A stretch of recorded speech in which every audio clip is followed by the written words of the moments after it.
જય શ્રી કૃષ્ણ।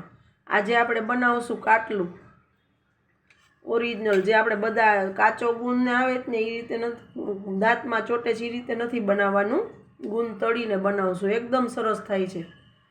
મારા સગા સંબંધીમાં આ કાટલું બધાને બહુ જ ભાવ્યું હતું, એટલે વિડીયો બનાવું છું।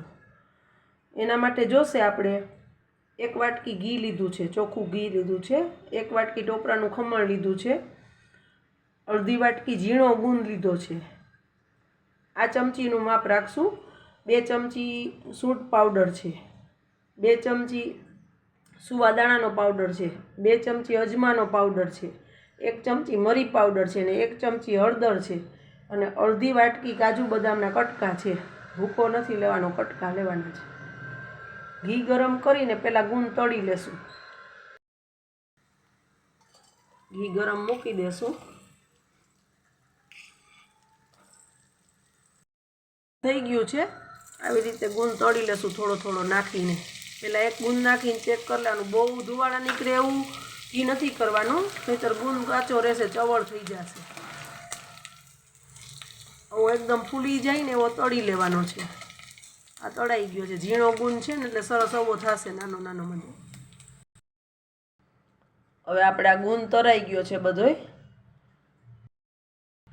1 વાટકી ગોળ લેશું, 1 વાટકી ઘી લીધું ને 1 વાટકી ગોળ લેશું, એ જ માપ છે બધું સરખી, એક જ વાટકી જે રાખી છે એ જ માપ રાખ્યું છે।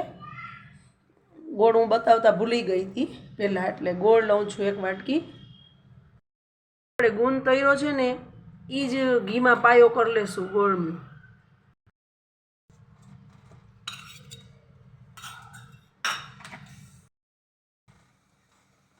ઘીમાં ગોળ નાખી દીધો છે, હવે ગરમ કરી લેશું આને। આ ગોળ ઓગળવા માંડ્યો છે, દેશી ગોળ લેવાનો છે, દેશી ગોળનો ટેસ્ટ એકદમ સરસ આવે છે। હજી આનો સરખો સેજ પાયો થવા દેશું।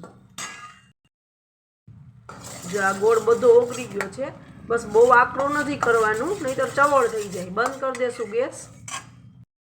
ગેસ બંધ કરીને બધાય મસાલા નાખી દેશું। અજમા પાવડર, સુવાદાણા પાવડર, સૂંઠ પાવડર,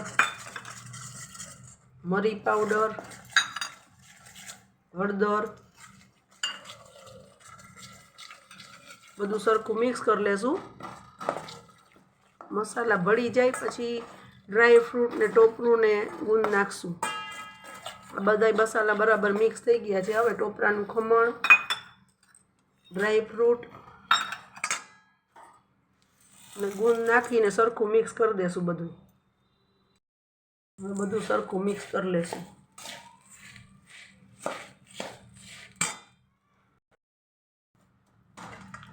જો આ તૈયાર થઈ ગયું છે, જો આ બધું બરાબર હલી ગયું છે, મિક્સ થઈ ગયું છે, તૈયાર છે આપણું આ કાટલું। એક ગોળની પાઈ કરી એમાં ધ્યાન રાખવાનું છે, ખાલી ગોળને ગરમ કરવાનો છે, બહુ ગોળને પાઈ નથી કરી નાખવાનું, નહીંતર ચવડું થઈ જશે, ઓલું આવું છૂટું છૂટું રહેશે સરસ। સર્વ કરી દેશું।